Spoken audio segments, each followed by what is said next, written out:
Hello, everyone. Welcome to Succeeding as a Woman in the Music Industry. My name is Gerard Longo. I am the founder and CEO of Underground Music Collective, and I'm excited to welcome you all here. Thanks to all of our guests for being here. Thanks to our panelists, of course, our moderator. Thanks to Women in Music Nashville, as well, for supporting us in this endeavor as we bring a real, authentic conversation from women across the country, across the music industry. Very excited to be here. And of course, if you want to support us as we put on more of this programming for you, educational programming, just like this panel, just like the Black History Month panel we did in February and others to come, we encourage you to donate to Underground Music Collective via the Arts and Business Council of Greater Nashville. Your donation through the Arts and Business Council is tax deductible to the fullest extent permissible by law and helps us produce more programming like this and other plans that we have here at Underground Music Collective. And so again, I thank you for being here, and I'm going to just turn it on over to Adrienne Allen of IPY Agency, who is our moderator for this evening. Adrienne, the floor is yours. Thank you so much. Thank you all for being here with us. Thank you for having me. I appreciate you all. We want to first send a thought out to Andromeda, who was unfortunately not able to attend with us this evening. She is in our thoughts. I am Adrienne Alexander Allen. I am a publicist based here in Atlanta, Georgia. I've been working in PR for almost 20 years now. My clients tend to live in the entertainment, lifestyle, and wellness spaces. We want to make this as fun as we can. We don't want it to be dry. We don't want you all to sit over there like, oh my God, why did I register for this? So instead of me reading bios, I'm going to give each of these phenomenal women an opportunity to introduce themselves, say hello in their own voice before I start with questions. So I'm just going to go in order of you all across my screen. So we're going to start with you, Erin. Okay. Hi. Like she said, my name is Erin McLendon. I am the owner and co-founder of Music on the Move Studios, which you can see behind my massive head of hair.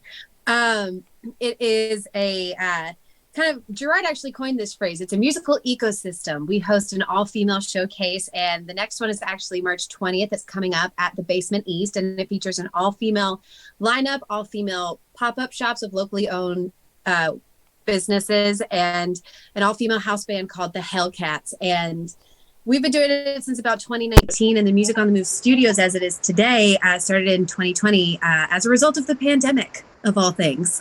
So we have an awesome podcast hosted by my business partner, Katie Thompson, called Paradox Jukebox. We also have a virtual music education studio, and we have a blog that Gerard writes on sometimes. And I am also a singer-songwriter in Nashville, Tennessee. As you can see, I am in a studio right now. I finished a session and decided to just stay here because the lighting and internet was better. So that's Thank you so much, Erin. Ursula, we have you next. Hi, I am Ursula Langford. I am an entertainment attorney. My career is long. I'm going to date myself. So I've been in this space, entertainment space since 1992. I started off in radio as a promotions director. I had my own branding company. Now I went to law school and now in Michigan State, go Spartans. I actually started a legal career as my second career. And I started that in 2006. I have a production company. I have a business partner. It's called Focality Productions. We do a lot of social media branding, artist branding, event curating. But as an attorney, I do a lot of negotiating contracts and things of that nature. I've represented multi-platinum Grammy Award-winning artists.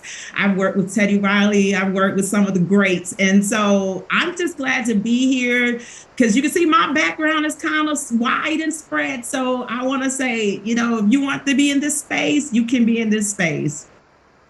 And I just need to interrupt for a moment because I did my due diligence. I want y'all to know. So when y'all hear some of this stuff repeated in my questions, just know they try to steal my shine. I ain't want to say nothing though. But yeah, go ahead, ShySpeaks. Go ahead. Hello, everybody. My name is Shy. I am artistically known as ShySpeaks. I am a hip hop and spoken word artist from Dallas, Texas. I like to say that my mission is to reinfuse positivity and spirituality into urban culture through the arts and the power of my voice. Right. So with me being an artist, that obviously makes sense. The power of my voice lends myself over to being a speaker, and the space that I'm choosing to focus on is creative entrepreneurship, especially for artists. I believe that artists need more structure than they need anything, right? Everybody wants to tell you to market, which is great. But I recently just launched a academy called Indie Structure Academy that teaches artists how to add some systems in place to what they have going on with their business, helping them embrace the business side by embracing systems and processes and making it not sound so scary, but more of a tool of assistance for them. And then also I have an annual event called Civilized Fest, and that is where I get to do the artivism, so to speak, that I love to coin myself as. And that Civilized Fest is basically a place where civics and culture collide. It's basically concerts and conversations all in one, a type of festival, and it happens annually every June. So yeah, it's a bit about me. And we didn't miss artivism. I hear that play on activism, right? Is that what that was? I got it. See, I'm with you. Now, this question I didn't have written down, but Erin, you brought it up. And I think that it's probably a good place to start for all of you ladies with pandemic pivots, right? It was just something that sat on my spirit when you said it. And I know that everybody did it. We've had so many stories of success and missteps and everything since the pandemic. But I think for a lot of people, the pandemic brought great change. So if each of you ladies could touch on that a little bit, like what was your pandemic pivot? We'll start with you, Shy. We were here, so we'll just start with you. Honestly, the pandemic pivot for me was being an artist and a speaker who primarily operates in that space is, okay, what am I going to do when all of my bookings are not happening? But I also want to make sure I'm still curating a space for people. And so that's how Civilized Fest came about. Civilized Fest was not a festival at first. It started off as Civilized, the drive-in concert and conversation. And so it was a drive-in experience because I felt that, of course, obviously it was a safe way to get a lot of people together. You couldn't get people together, right? So not the large amounts of people that we like to be in front of, hundreds or thousands, right? But if everybody's in there safely in their car, it'll be fine. We'll have them tuned in. They can hear the concert from their car. It'll be all great, right? And so that's how it started. But ultimately for me, during the pandemic, it wasn't just the safety and the quarantine that was happening. There was also a civil uprising that occurred, right? And so with that civil uprising, I know that what happens is oftentimes people want to talk about the pressing social issues as soon as they're hot, right? When they're on the sizzle. But what happens when they fizzle out? Who's going to keep the conversations going? And so it was a way for me to basically be an artist and be a public figure, but at the same time, keep the conversation going, right? The conversations that need to be had. And so therefore it wasn't just a concert, it was a concert and a conversation, and people can come and continue to talk about what it looks like to have to create a more civic minded community. So it was a pivot into creating basically more so in the event space, but how to create events in a unique way. And then after the pandemic, we were able to turn it into a festival, but it was a cool concept that started as a drive-in, truly. Love it. Love it. Ursula, did you have a pivot? Much of a pivot because I guess I didn't. I didn't. My clients were so creative in the sense that they were able to find ways to pivot on their own. So when they pivot, of course, they need me to tell them the legal way to pivot.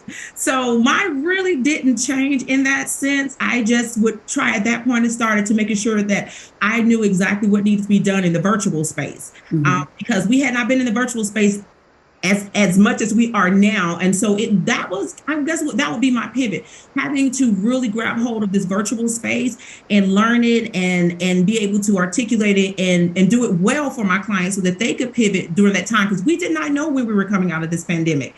And so it was something that was our lifestyle. So how do we create a lifestyle out of it? I began to counsel my clients on how to create a lifestyle out of this pandemic. If you're going to do virtual, how do we do it? How do we do it legally? But also, how do we manage our business in that sense? And my second business, which was Focality Productions, we then brought up our social media side a little bit more, because then now everything is totally virtual and visual. So now we're doing social media management and branding in order to facilitate whatever creative space our clients had developed at that point. Wonderful, wonderful. Erin, back to the one who started the conversation. Hi. So yeah, my pandemic pivot was an entire career change. Wow. Because at the time, I was playing gigs here and there as an artist. Like I've been a professional singer since I was 15. I'm not going to tell y'all how old I am now, but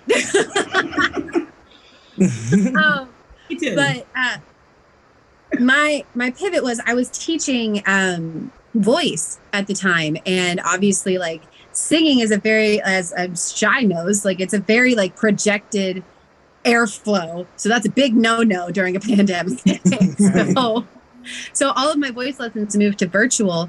And then my business partner, Katie, she was actually one of the original members of the Hellcats, the house band for the showcases. So that's how she and I met. We just became friends. And she and I started trading lessons back and forth, because she's also an incredible guitar teacher. And I just wanted to get better. And it's like, look at all this time I have on my hands.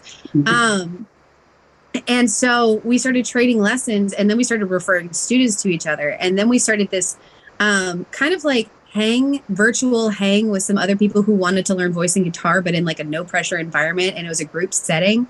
So we started that. And then I finally pitched the idea to her. I was like, why don't we just start a company? Because we keep talking about all these ideas that we want to do. Why don't we just team up? We'll do the showcases. You can start your podcast. The showcases turned into a weekly live stream, just like everything else did. Mm-hmm. Lord knows.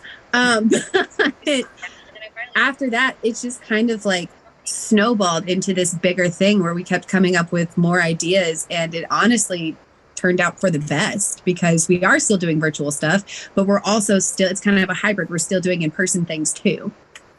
Awesome. Awesome. I want to say with that too, I actually had to pivot in that same way, as far as just as an artist, not necessarily as a leader with events. And I also had to like develop these cameras and create this studio here at the house. If you want to see it, I can show the screens right now. But I developed that, and as a result, I shifted from performing in front of like, at theaters and, in-person things, to doing all online and corporate events. So corporations were looking to have some type of way of livening up their Zooms. They didn't want it to be as just regular anymore. And so I want to say I performed for about 20 to 30 corporations during the pandemic virtually, and had to learn how to get all this studio equipment. So yeah, definitely pivoting it definitely took me by storm. Ursula, you moved from promotions manager to producer to executive producer to entertainment attorney. Tell us about that journey and how, for women in business, I mean, we know it's for everybody, but we're talking about women. For women in business, why is it important to not remain stagnant or in one place or in one role? Absolutely. It's important because we never know what the next thing will be. We never know where this world will take us, i.e. the pandemic. So we have to be able to be forward thinking. We have to say, what's next? When you've built your chapter 1 and you're reveling in the successes of chapter 1 and you're fine tuning it, you also need to be reveling in working on chapter 2, because you just don't know. And they should always align with one another and your passion. I started off in radio in Dallas, Texas, working at 2 radio stations in Dallas, Texas, and 9/11 happened. So when 9/11 happened, what was I supposed to do? I at that time had a newborn. She was 10 months old. So what was I supposed to do? So I actually enrolled in law school. I took those connections that I had. I went through law school. When I came out of law school, those people were waiting on me to work on their contracts, to do whatever they needed for me to do.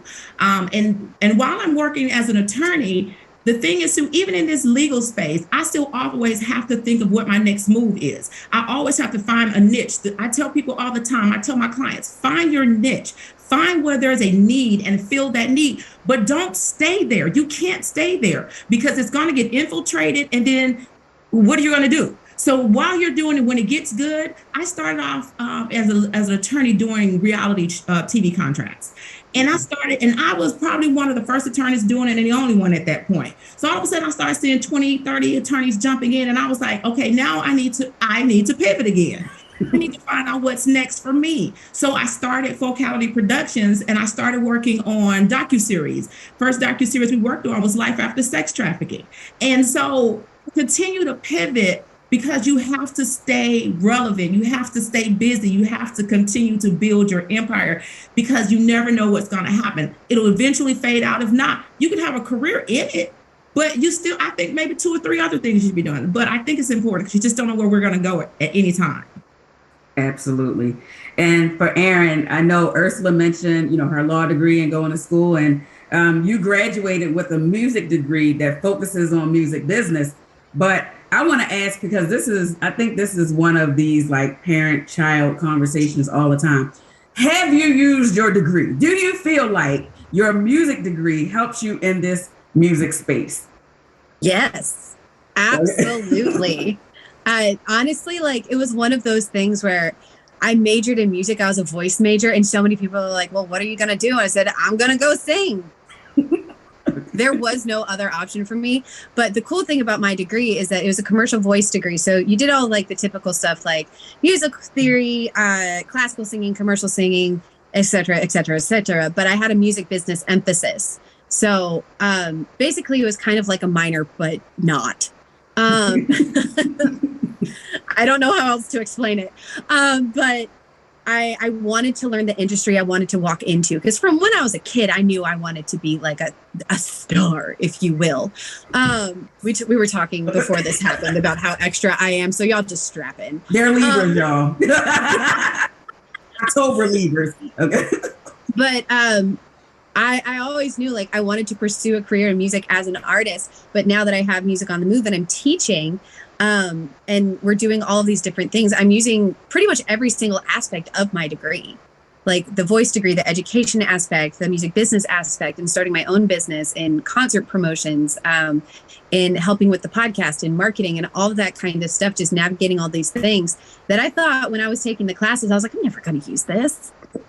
I was wrong. You know what I'm not using though? Math. You're not using calculus. That daggone algebra. That daggone algebra. Shy, you are a 5-time, y'all. 1, 2, 3, 4, 5. 5-time spoken word artist of the year awardee. Even with those, what has been one of your biggest obstacles in this industry? Wow. Right. So you got me all hyped up. Yeah, I achieved something. You're like, yeah, what haven't you achieved? No. No, I would say, honestly, if I'm just being all the way frank, it's the fact that I'll have these great moments, right? And it seems like it's just, that's the thing that's going to catapult you to the thing that's going to then blow up your thing, right? And so blow up your whole spot. And in reality, that actually hasn't been so to speak, the case for me. So, and what I mean is, when you have get those awards, or I've been featured on a Grammy Award-winning album. I've been featured on a Dove Award-winning album. It's like, okay, this is it. That's the one. I would have to stop doing the hustle and bustle of pushing myself as an indie, and somebody is going to see it and then come along and then kind of help me take it from here, right? And in reality, if no one comes along and co-signs or pushes that button on you, You have to keep it going. And so I think that that's been a difficult thing for me to, if I'm being all transparent. And the reason why I want to mention that for other artists, especially women, is because there is an opportunity for disappointment, which is really a form of like expectations. Because it's just grind until you, and then somebody's going to take you along the way. Listen, nobody's going to listen, there is no Prince Charming. He's not coming to swoop you away in the music industry. You're going to have to keep it going. As you listen to Ursula, as you listen to Erin, I hear that as well. It's like I continue to pivot and I keep going. There's a keep going that happens. And so that has been difficult for me because I've had several moments like, oh, we got the Grammy, oh, another award, oh, another this, oh, this is going to happen. And it actually just doesn't happen that way.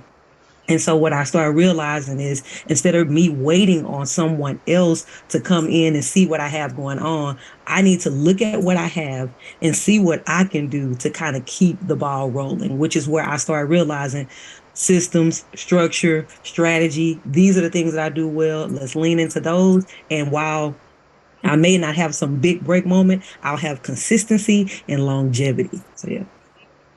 I love the keep it going of it all. Like, so for everybody that's watching, obviously the theme should now be keep it going. So like, keep it going. But Ursula, now I did some good questions for you, Ursula. I'm trying to figure out which one I want to ask first. I think we've heard horror stories in the entertainment industry about bad contracts, artists not receiving royalties or monies that they are due.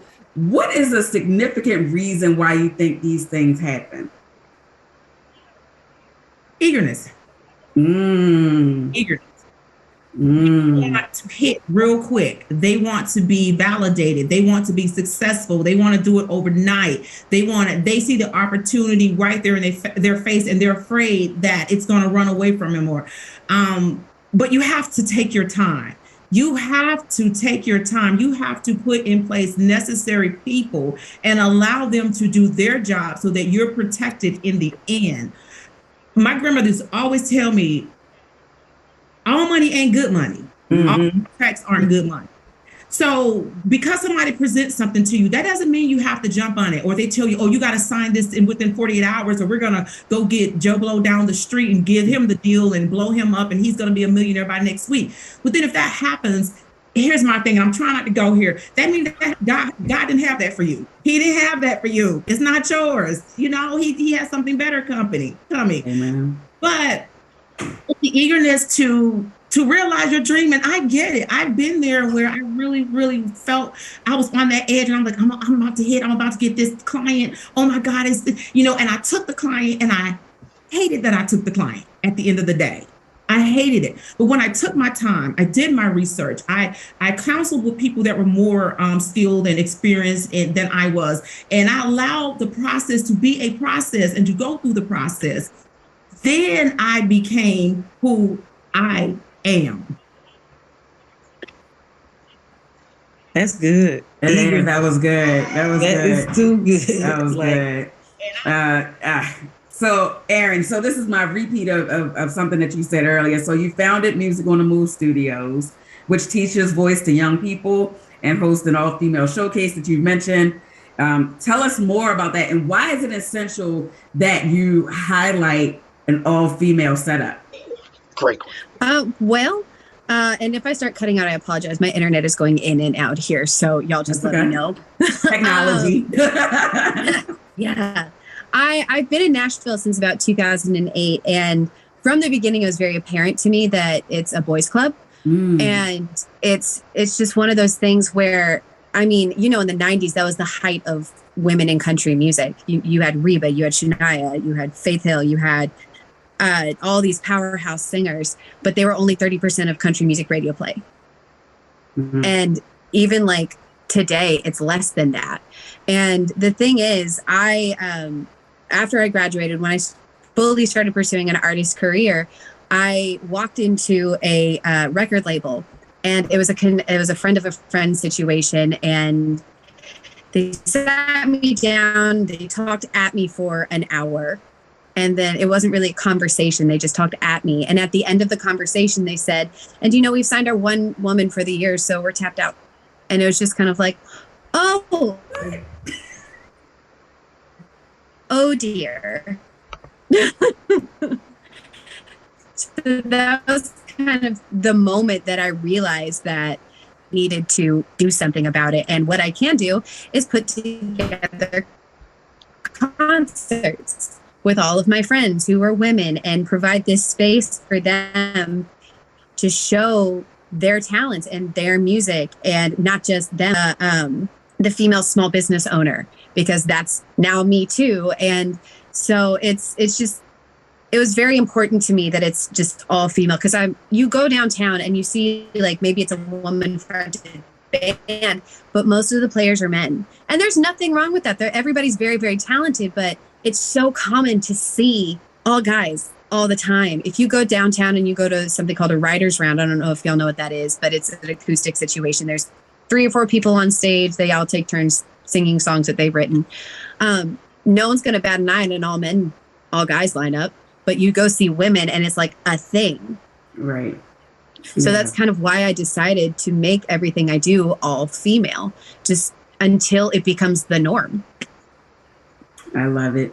I love it. Shy, this next question, this is a trigger warning for everybody, and this one will be a little deep, a little heavy.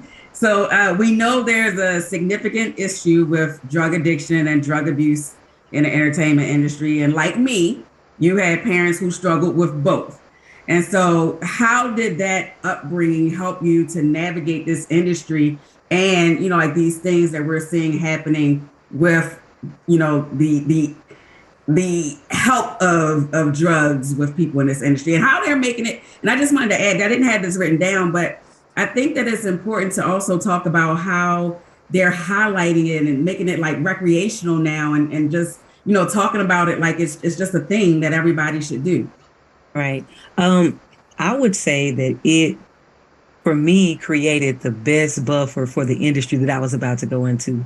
Right. So an industry where it is kind of, like you said, it could be highlighted as if it's just the thing to do, or it's, well, we know this is what happens, or, and so it's kind of normalized rather, and desensitized to it. And so it was impossible for me to become desensitized to it, because in the industry I'm in, because I lived it, and I know what it was like to have parents who were that way. So not just parents, but even the parents who I was given to. And I just experienced the entire gambit of it. And so honestly, when I launched out, it opened up an opportunity for me to kind of speak to that to a degree, like the idea of addiction.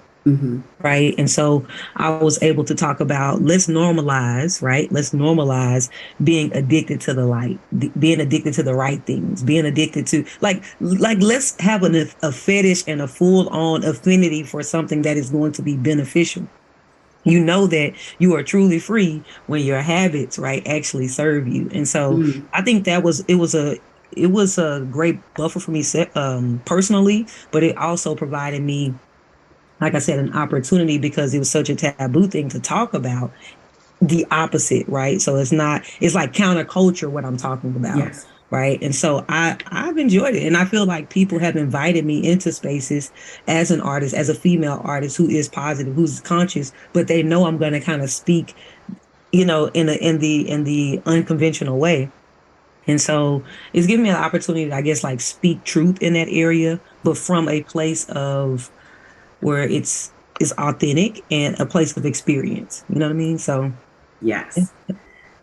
And staying in this kind of space, Ursula, as a female entertainment attorney, do you get pushback, or have you had negative interactions with potential male clients? Not necessarily, no. The male, she's like, no. Because they come to me for a reason, because they tell me all the time, because women get it done. Oh. Women get done. I will never forget the day that I spoke with Teddy Riley on the phone, and he said to me, I have women on my team because y'all just get stuff done.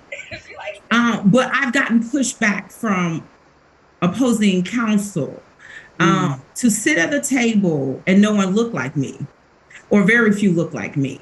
There's a tendency to think I'm the secretary or the assistant or the or whatever, or that what I'm saying has no value to talk over me, to cut me off, and to do things of that nature, to get the sweeties and the darlings and all those things. So not so much my client, but more so when dealing with people across the table, because a lot of times they will say, oh, you have a female attorney. You walk in, they're like, oh, she doesn't know anything. But one thing I did run into early in my career is a lot of clients did not want a female attorney.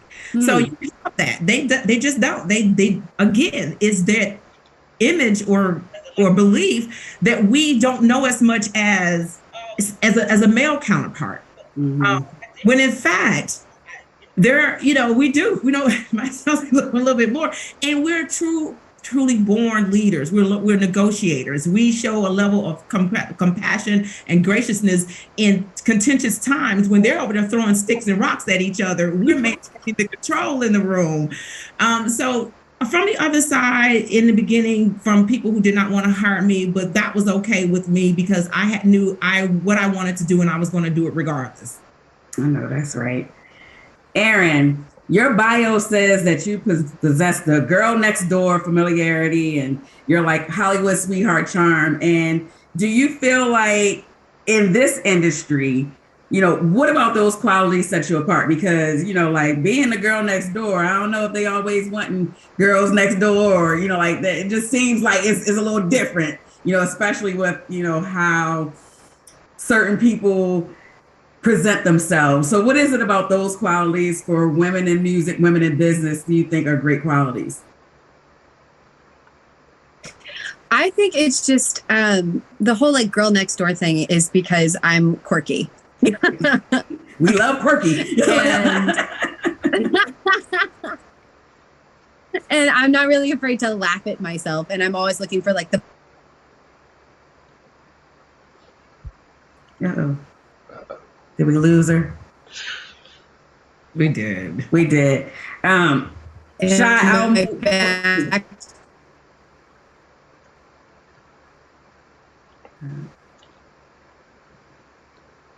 I think we lost her. Can you hear me? We hear you now. Okay. Sorry about that. I do not know what is happening. I'm not even touching my phone. But to what you were saying, I think just having a level of, yes, there is that whole, like, you need to be a confident woman when you walk into a room. But also, I think as women, we've been able to adapt ourselves to situations because there are people who can take it and people who can't. And the people who can't, when you're trying to figure out or negotiate a situation or you're trying to develop a partnership, it's one of those things where like, they're probably not going to budge on their personality. And we as women are very adaptable because we have to be, which is unfortunate and an advantage at the same time.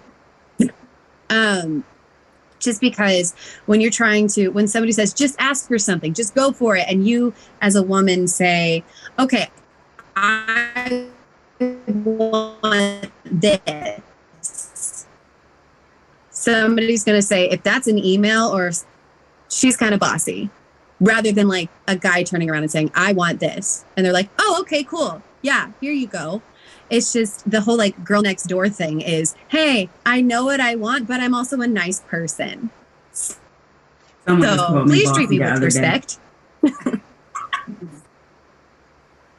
But yeah, so Shy, your bio, sticking with bios, says you're on a mission to bring balance to urban culture through music, lyricism, and the power of your voice. Tell us more about that.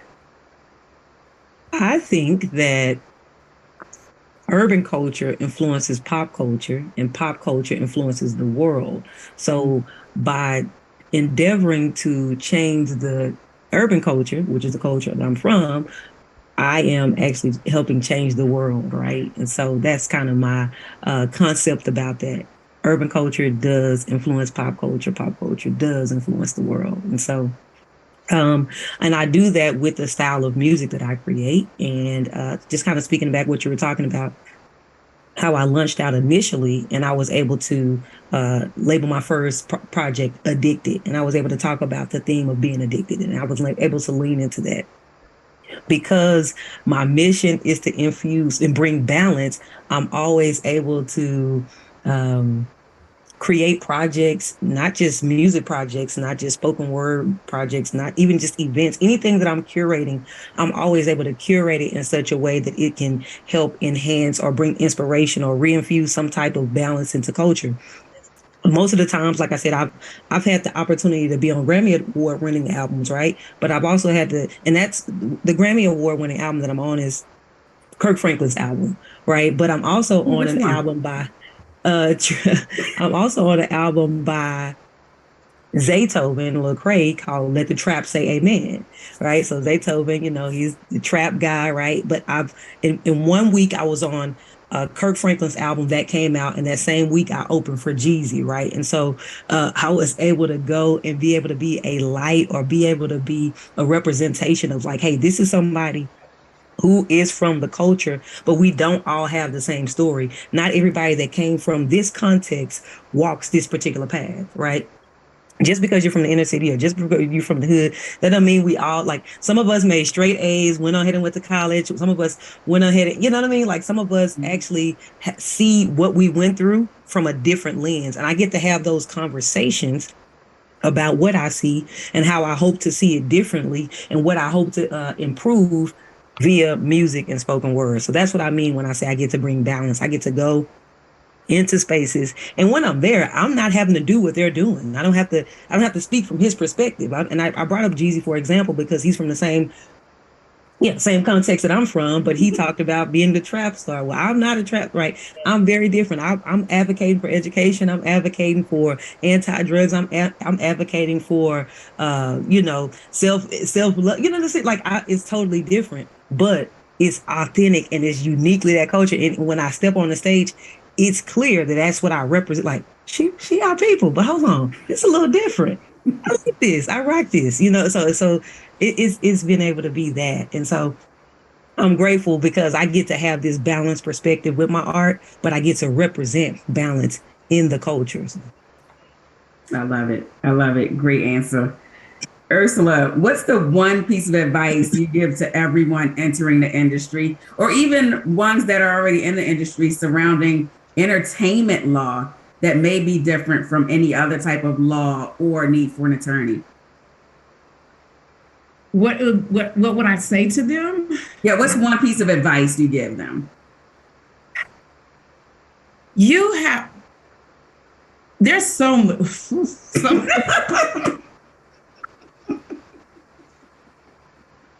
I would say in this space, legal space, just the space in general.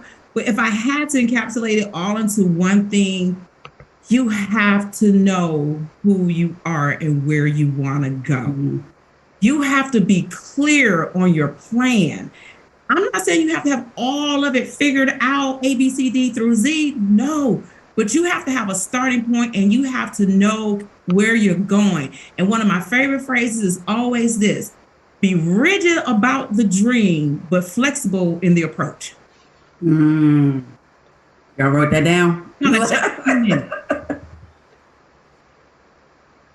I love it. I love it. And so today is International Women's Day. So I want to ask all of you to give the audience one word or phrase that resonates with you when it comes to succeeding as a woman in the music industry. Erin, we can start with you. One word? Well, I said a word or a phrase. A word or a phrase. I did. Because I thought about that when I wrote the question. I was like, one word? I don't know. So I said one word or a phrase. Uh-oh. Okay. No, we didn't hear you, Erin. Say it again. Everything that everybody else has been saying. I think it's, can you hear me now? Yes. Verizon commercial, yay. I think it's all in the vein of what everybody's been saying so far. And I'm a big Disney kid, so one of my favorite phrases is just keep swimming. Just keep swimming, yes. Just keep swimming, no matter how hard it gets. Finding Nemo, just keep swimming. Yes. No, absolutely. I get it. I knew the reference immediately. That's why I was like, just keep swimming. No, I know. I love Dory. I was like, go ahead, Shy. Yeah. I will give them a quote. One of my favorite quotes it says that you have to be accountable. I'm sorry, we have to be accountable, not just for our own actions, but also for how our inactions can create a safe space for toxic behavior. Mm. You want me to run it back? Run it back. Run it back. We have to be accountable, not just for our own actions, but also for how our inactions can create a safe space for toxic behavior. You know, for me, that looks like being the person that adds balance, because there's so much yin. Somebody got a yang, right? So we talk a lot about what we don't want to see in music. Well, you have to realize that your inaction can also be creating a safe space for toxic behavior. And that doesn't necessarily happen on the artistic side. That goes for managers, that goes for lawyers, that goes for bloggers, that goes for everybody. So as a woman, I would say lean in on that. Know that you have to be accountable for your actions of what you're contributing to the music community, to the world, but realize whatever is something that you may not be doing. And it may be creating a safe space for toxic behavior. She calling one of y'all out. I don't know who it is on this call. Nobody. You ain't heard it from me. Ursula. It echoed what Erin and what Shy has said. It's so much, but if I had to choose a phrase, I'm gonna snatch a book from Nike. I mean, just do it and have no regrets. Just do it. You got it. You got this. I love it. I love it. I know we are almost at the end. We're at for the Gerard, were there any questions from anybody, or? I mean, because we could talk some more. I just wanted to make sure that we left time for questions if anybody had any.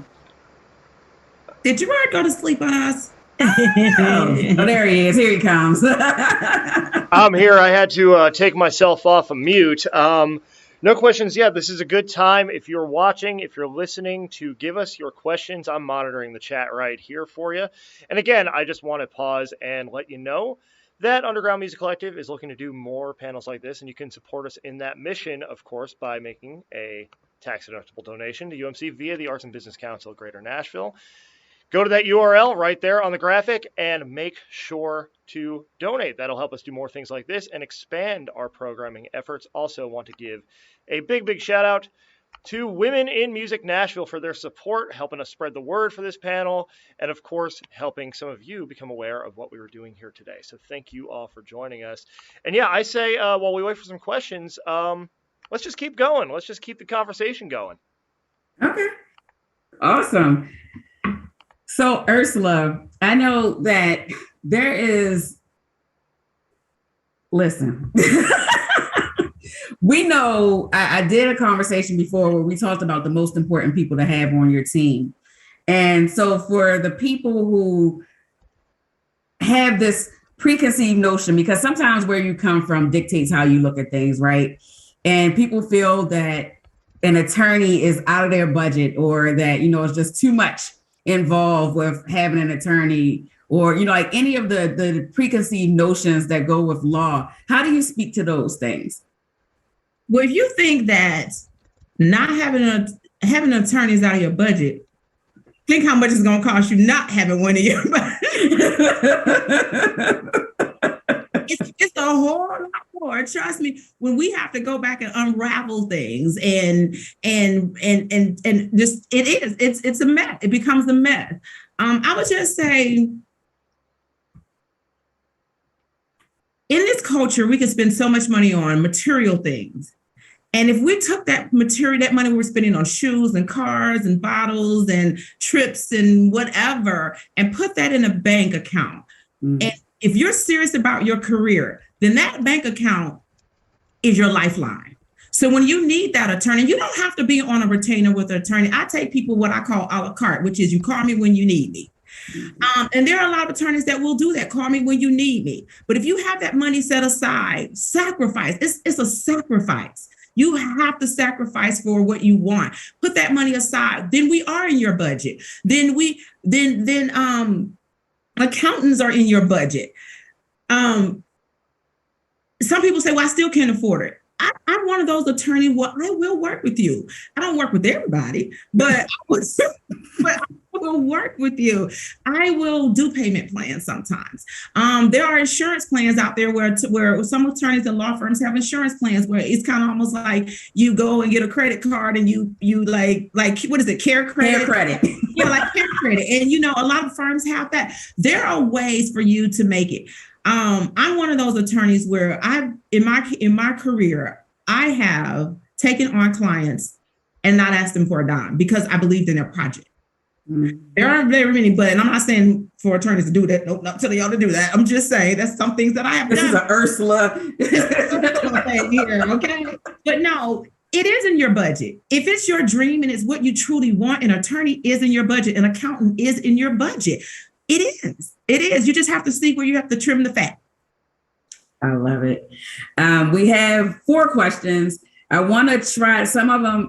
These aren't in order because I just want to make sure that the ones that are for specific people get answered. So for Erin, does the Music on the Move showcase book people from outside of Nashville? If so, what is the best way to get connected? So right now we just put people in Nashville, and the sole reason is because we have rehearsals beforehand. And also recently we've been doing a whole marketing tour. Basically, we did a podcast with Gerard recently that'll come out next Monday. So having people here is the best way to become a part of Music on the Move, the showcase. You're welcome to come to Nashville, make a vacation out of it and come to the show.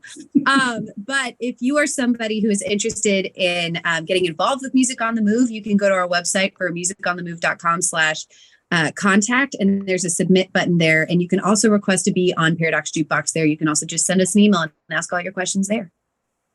Love it. Shy. Baby, you got a question from Oliver all the way in Ghana, baby. Oliver in Ghana said, where does your motivation to create such great work come from? Okay, so I believe that there is not a soul on the planet that cannot stand to be encouraged just a little bit more. Even on your best day, you can use a little bit more encouragement. And even somebody who just got flowered with amazing awards could still use some type of compliment or some type of confirmation. I believe that. So that's why I seek to create music that ignites people in that way. I want to give people more hope because I believe that life gives us an opportunity, like something great can happen and something else just kind of depletes it. And so if you actually have music or spoken word or even anything that I curate that you're able to tap into that uplifts you, I think that just makes life all the more better. Where that comes from within me, though, to be all the way honest, it comes from my faith in God, right? And so I believe that God has given me the ability to have like a light that shines. And I believe that light is supposed to be spread around and it's supposed to shine to others and spark other people to spark their light and all that kind of stuff. And so you have to actually give it. And so also I believe that there is quite a bit of darkness out here. And so instead of complaining about the darkness, I think the proper response is to shine today. Man, I love it. I love it. This is for all of you ladies. We'll start with you, Ursula. How do we protect ourselves from being taken advantage of as young artists? I always have 2 points on this. 1, hire an attorney. Number 1. Let's just slide that business card in for everybody. I'll give you the phone number later. Run it across the screen. Okay, so number 2 is educate yourself about the business. Educate yourself about the business. Get you some books, go to seminars, go to classes, symposiums, whatever it is, learn the business behind it. Trademarks, copyrights, contracts. I'm not saying you have to be able to interpret a contract, but you should know what the basic provisions that should be in a contract are. You should know that. That's easy to know. You should know how to file a basic copyright or trademark, or at least follow one of the videos. Learn the business. Learn the business. I love it. Erin, did you have something to add or Shy? I listen, I stand by that 1000% if there is a such thing, because I realize that creatives love to create, but in order to succeed, you have to succeed from a business model, right? Like at the end of the day, if you're going to monetize your creativity, once money comes into place, there's a service, there's a product, all of that, you're in business, whether you want to accept it or not. So you may as well get familiar with it and not just learn it, but like really truly embrace it for real. Like that, okay, I know about that. I just can't wait to let somebody else do it. No, truly begin to start embracing the idea behind it. And I think that it will help you approach your art and your creativity and your music in a better way once you realize that, hey, I actually have something that I have a product. For me, for example, I have something that I'm trying to serve. This is something that I'm using to serve a group of people with. Once I'm realizing I'm serving a group of people, there's a market, there's this, there's that, like that, it changes everything. So yes, know the business, embrace the business, embrace systems and embrace structure. Like, you speaking my language. I want to add one other thing too. Don't be afraid to ask questions and ask the hard questions. It's easy to, and also don't be afraid to ask the question across the table, because you can ask your manager, your publicist, your whomever, your attorney, and they can give you that answer. But don't be afraid to ask the opposing attorney. Don't be afraid to ask the record label on the other side. Don't be afraid to ask. And here's the thing: when you ask that question, when they give you an answer, if you studied the business, you understand what they're saying. You might not understand all of it, but you understand some of it. And now you can somewhat have an intelligent conversation. And let me tell you something: when they realize that you know something, it shifts the conversation. Yes. It shifts the conversation, and it shifts how they see you, not as just some dumb, uneducated or unknowing artist. Now they say, wait a minute, they might know a little something. So don't be afraid to ask the questions across the table. Know what you know in the business sense. And again, you don't have to be proficient in it, but it changes and shifts the whole conversation. I promise you it will. And if I can quickly add, just like, don't be afraid. Like, when somebody shows you their true colors, believe them 1000%. Because if you start asking questions and they give you answers that you don't like, but then they turn around and try and convince you to continue to collaborate with you, the word collaborate means two people, not just them telling you what to do. Even though you may not know the business as well as you think you should, just keep that education going. But like, when somebody starts to rub you the wrong way, trust your gut. Mm-hmm. Right, man. So we had this last question. Will be a great. I wanted this one last because this will be a great way, because we've talked about things that have happened in the industry. But someone is asking, what is something positive that surprised you about the music industry? And Erin, we can start with you since we're here. But what's something positive that surprised you about the music industry? Especially in Nashville, this is a big, small town. There are a lot of people, and kindness goes a very long way. And because you hear a lot about like, and if you see it in pop culture, like, there's like all this cutthroat stuff. And yeah, this industry's cutthroat. There's only so many spots in the top 10. That's why it's called the top 10. Right. But the thing is, like, you can still be happy for the people in top 10 when you're number 11 or 15 or whatever. Just kindness goes a long way, and people remember. They remember you. They remember you being kind, not you fluffing them off because you're like, well, you're not going to help me, bye. So that's something that has been very positive for me, specifically in my career, is when I give kindness, I receive kindness. And it creates a community. And I'm a firm believer in you get back what you put out in the world. Yes. Shy? The thing that surprised me was that there is such thing as a middle ground when it comes to success. And we're talking about financially speaking. Most of the time, artists think that, going back to this idea of this is my big break, my big blow up. Most of the time, artists think that I got to be top 10, like she just said. I got to be Taylor Swift or Drake or Beyonce or, So, and if I'm not that, then I'm not successful. But I started getting to know people like through networking and going to seminars. And there are people who I don't necessarily know. They're not super famous, but they make 200, 300, 400, $500,000 a year. Like, oh, that because there are so many different ways to make money in music, aside from having to be the big super duper big star and go on these super duper big tours that they always cancel anyway because they're too tired to do it. No, I'm kidding. But I realized that you don't have to do that, and that changed the game for me. Like I'm on a mission now to like help other creatives realize that if you embrace business, realize that you do not have to be like you can easily make like 300,000, 500,000. That's $500,000. That's more money than doctors and lawyers and whoever, engineers, whoever you can think of by being a creative because you tapped into sync licensing or you've tapped into subscription model or you got into one film. There's just so many different ways. And so I think that if more artists realize that, they'd stop burning the oil trying to be this one big thing and to realize like at the end of the day, like there is I would say middle ground or a middle class, but the middle class is still like extremely well paid. Yeah. You're rich, you know what I mean? And still doing what you love to do. That blew my mind. I always thought that there was just a starving artist and then those who have made it.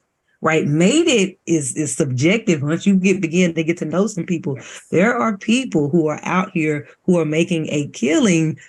And they don't even have to deal with all that fame. They have a core group of people who rock with them, who support them. They serve that audience. They you know what I mean? It's mind blowing. So I would encourage young artists, any artist, to go look into that. Start realizing people who are out there who may not be on your radio, on your TV, and maybe not even on your latest Spotify playlist.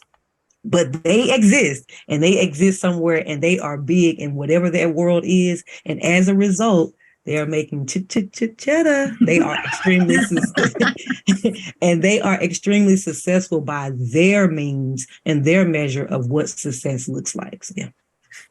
I love that. Ursula? I would say the number of female attorneys shaking it up in there. Man, I'm so proud of us. We are killing the game right now. Okay. I love it.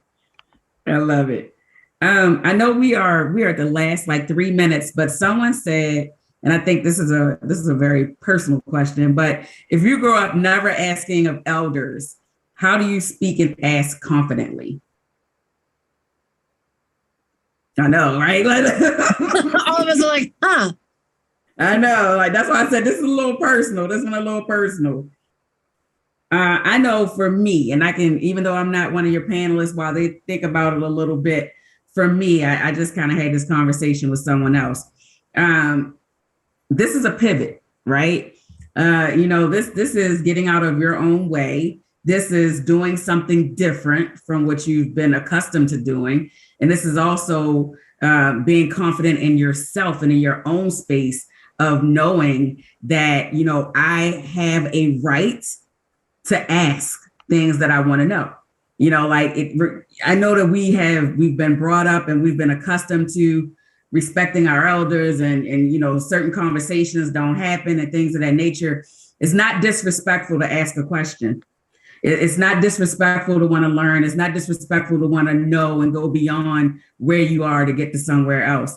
And so, of course, it's going to be the way that you ask it. It's not always going to be received the way that you want it to be received, but that's not your issue. The onus is on you to do what's best for you. So that's just my little 2 cents in it.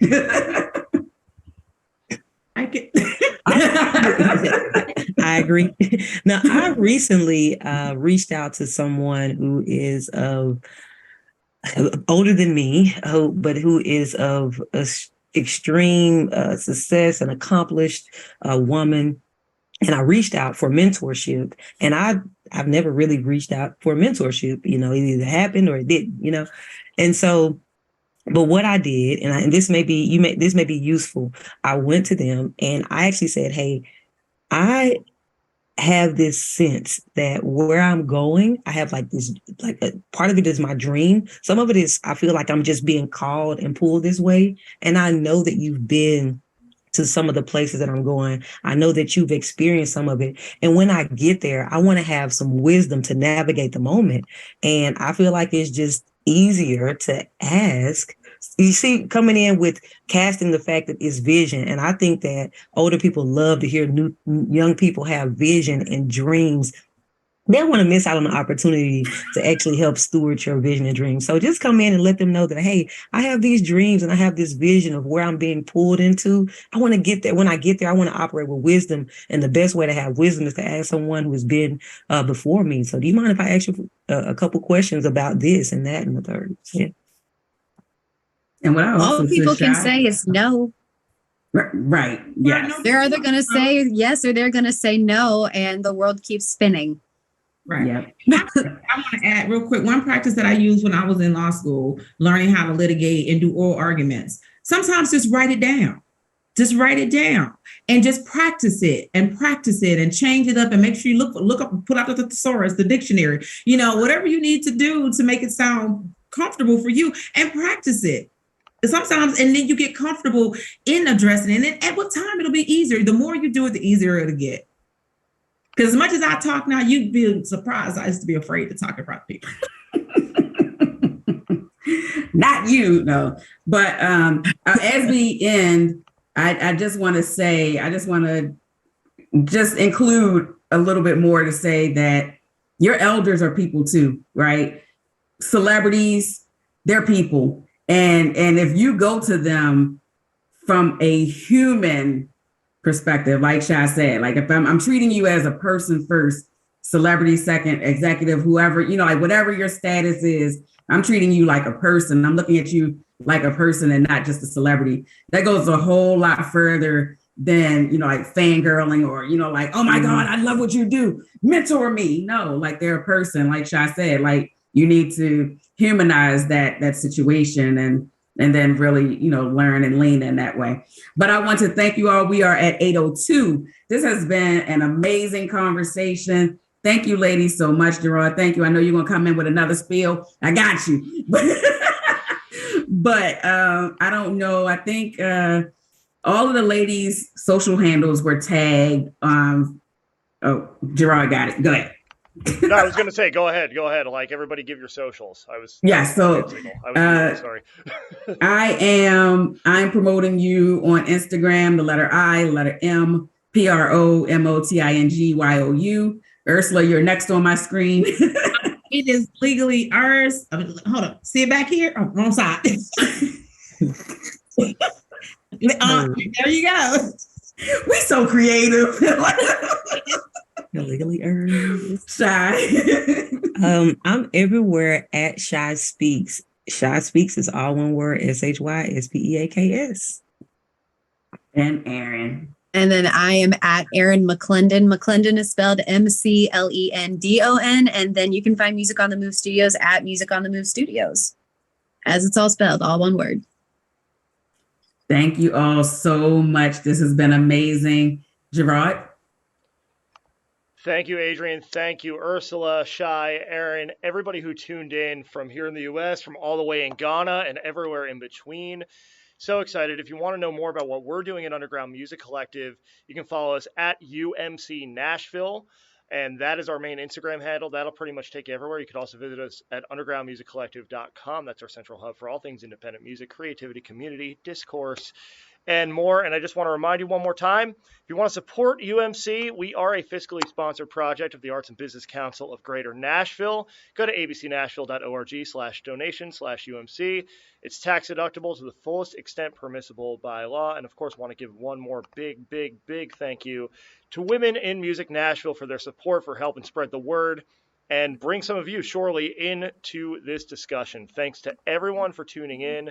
Thanks to everyone for joining us. We're going to keep doing these. Stay tuned on all of our handles. Everything we're doing will be there. And super grateful to everybody for giving us their time tonight. Thanks so much. And we'll see you next time. Thanks, everybody. For having us. Hi, guys. Bye.